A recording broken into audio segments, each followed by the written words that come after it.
جدل كبير بين نشطاء السوشيال ميديا بعد لقاء الراقصة صافيناز في برنامج تابو مع الإعلام العراقي نزار الفارس على قناة دجلة العراقية. صافيناز اتكلمت عن الرجالة اللي دخلوا حياتها وعن جوزها الحالي، وكمان اتكلمت شوية في الدين. أيوة بالظبط زي ما سمعتوا كده، صافيناز اتكلمت شوية في الدين وده اللي عمل جدل كبير.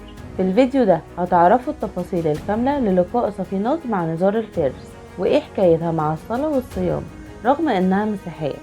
الراقصة صافيناز طلعت في برنامج تابو مع الإعلام العراقي نزار الفارس على قناة دجلة العراقية، وقالت إن ربنا هو اللي بيديني القوة، أمال مين بيقويني؟ وقالت ما تقدروش تعملوا فرحكم من غير رقاصة، وقبل ما بطلع على المسرح لازم أقول يا رب علشان ممكن أموت، لأن فنانين كتير حصل لهم كده. وقالت كمان معلومة غريبة جدا، إنها بتصوم شهر رمضان رغم إنها مسيحية علشان أصحابها المسلمين. وقالت كمان إنها بتعشق الرقص ومش بتفكر في الاعتزال على الإطلاق، بس ما تحبش أبدا تموت وهي بترقص. وقالت إن أحسن شيء ممكن يحصل للبني آدم إن يكون عنده فرصة يصلي حتى لو 10 دقايق قبل ما يموت، وده كان أكتر تصريح تقريبا عمل جدل على السوشيال ميديا.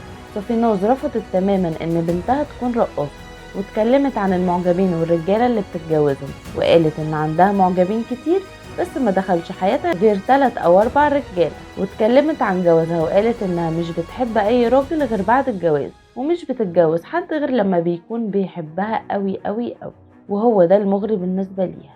أي حد يحبها قوي وتشوف ده تتجوزه على طول. وبالنسبة لغير جوزها عليها قالت: جوزي كان بيغير عليا جامد، وده شيء طبيعي لاني طالعه على المسرح والناس كلها بتعاكسني.